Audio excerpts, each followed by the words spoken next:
The dinner table had always been a place where I felt smaller than everyone else. It didn't matter how old I got, sitting across from my parents made me feel like I was 12 again, fumbling for words while they listed everything wrong with me. That evening was no different. The moment I walked into the dining room, I could sense the tension, the unspoken judgment that always floated in the air like smoke. My father glanced up only long enough to acknowledge my presence before returning to his plate, while my mother sighed the moment I sat down, as if my very existence exhausted her. They didn't waste time. It began with little comments, the way it always did. My mother mentioned how the neighbor's son had just bought a new car and how impressive it was for someone his age. My father chimed in, saying how some people had ambition while others wasted their time. They didn't need to say my name, the message was painfully clear. I tried eating quietly, hoping they would stop if I didn't react, but silence only encouraged them. My mother leaned back in her chair and said she didn't understand how someone could be so useless despite having every opportunity. She said it casually, as if she were commenting on the weather. My father nodded, adding that I had no direction, no drive, and that maybe if I spent half as much time trying to improve myself as I did, coasting through life, I would have amounted to something by now. His words hit like stones. I knew they believed what they were saying. I had heard it all my life. In that moment, I felt the same familiar mix of hurt and frustration building in my chest. For years, I had allowed their voices to drown out my own. I had learned to shrink myself, to stay quiet, to avoid conflict even when their words pierced deeper than they realized. But that night, something was different. Maybe I had finally reached the breaking point. Maybe I was tired of pretending their opinions didn't affect me. Or maybe it was because I had been living a double life they knew nothing about. A life where I had finally begun succeeding, quietly, deliberately, away from their constant criticism. As they continued mocking me, something inside me stopped caring about their approval. My mother laughed and said she didn't know what would become of me. That was when I set my fork down and looked up. For the first time in years, I didn't avert my eyes. My parents noticed immediately, their expressions shifted from superiority to slight surprise. They weren't used to me speaking up. I took a breath, steadying myself. Then I said the one line I knew would change everything. You have no idea who I really am or what I'm doing with my life. The room went silent. My father's fork froze halfway to his mouth. My mother frowned, clearly offended that I dared challenge the narrative they had built about me. I didn't raise my voice. I didn't argue. I simply stated the truth, and that alone unsettled them. They demanded an explanation. For once, I didn't feel afraid. I told them I had been working in silence for the past year on a business project they knew nothing about. I told them I had avoided sharing anything because every time I tried to talk about my dreams, they crushed them. I explained how their constant belittling pushed me to stop confiding in them entirely. I didn't brag or exaggerate. I simply said I wanted to build something of my own, and that I had. At first, they didn't believe me. My mother scoffed and called it another empty idea. But I continued speaking calmly, revealing that the project had started earning money months ago. I told them the truth. I had been saving quietly, building slowly, and I had just reached a milestone I never imagined achieving so soon. I didn't give details or numbers. I didn't have to. The confidence in my voice did the work for me. Their expressions shifted again. Confusion, doubt, then something closer to discomfort. My father asked why I hadn't told them earlier. I could have laughed at the irony. Instead, I simply told them that I had learned the hard way that sharing my progress with people who only saw me as a failure was exhausting. They didn't respond, and for once, the silence at the table didn't suffocate me, it empowered me. The rest of dinner passed quietly. They avoided eye contact. They didn't mock me again. For the first time, I wasn't a child absorbing their disappointment, I was an adult claiming my own identity, one they never bothered to understand. When I finished eating, I stood up to leave. My mother finally muttered a hesitant question, asking if I was really doing well. I said yes, not to impress them, not to seek validation, but because it was the truth. As I walked away from the table, something inside me felt lighter. Their opinions no longer shaped me. Their labels no longer defined me. I had spoken one line, but it was enough to shift the balance of power. For years they had underestimated me, but that night, they saw a version of me they never expected, someone confident, someone capable, someone who no longer needed their approval to feel worthy.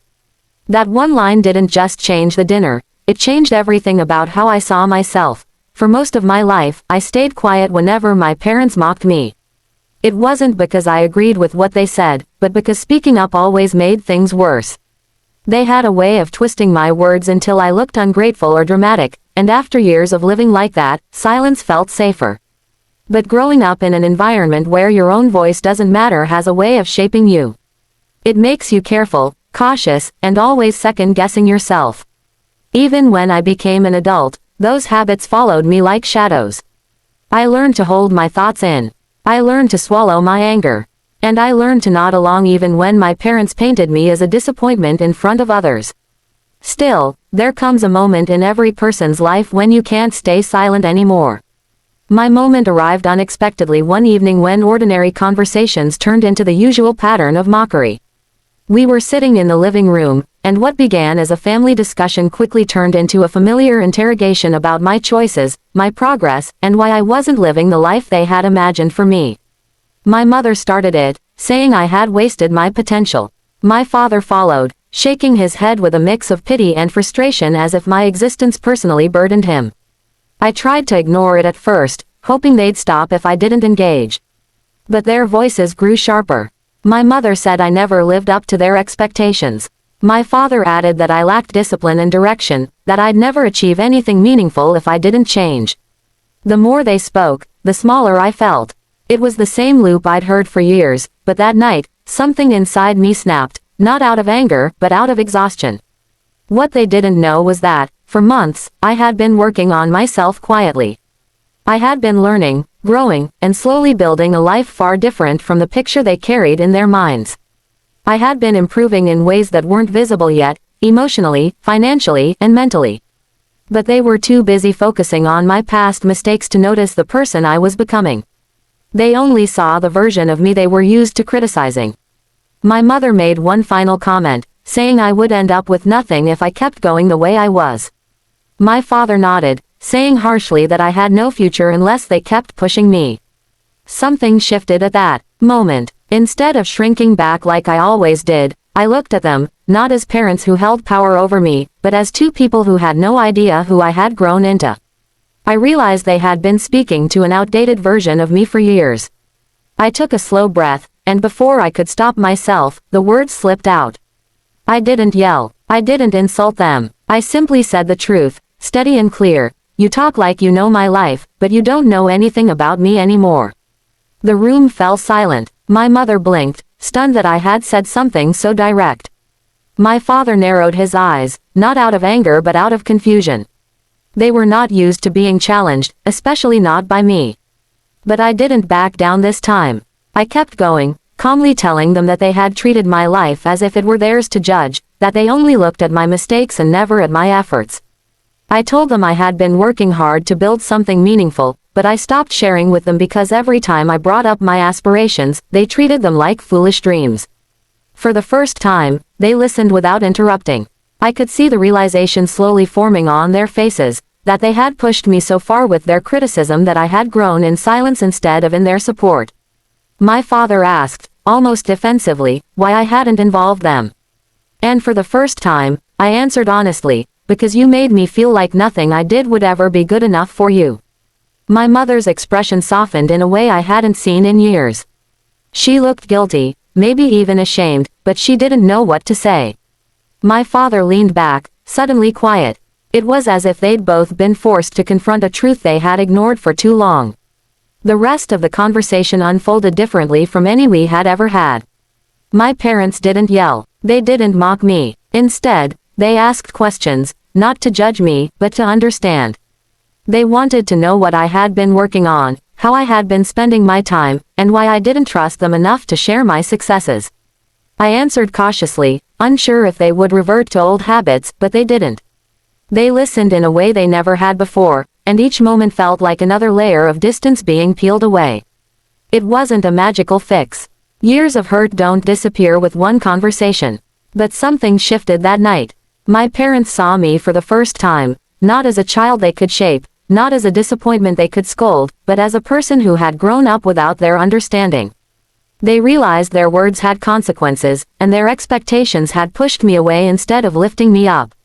When I finished speaking, the room felt lighter, yet heavier at the same time. My father looked at me with a seriousness I wasn't used to and said he hadn't realized how much damage their words caused. My mother nodded quietly beside him. There was regret in her eyes, and for once, it wasn't hidden behind pride. That night, I didn't walk away feeling defeated. I walked away feeling seen. Speaking up didn't just change the conversation, it changed our dynamic. It gave me the courage to set boundaries and the strength to value myself even when others didn't. And while things didn't become perfect overnight, that one moment of honesty marked the beginning of a new chapter, one where my voice finally mattered.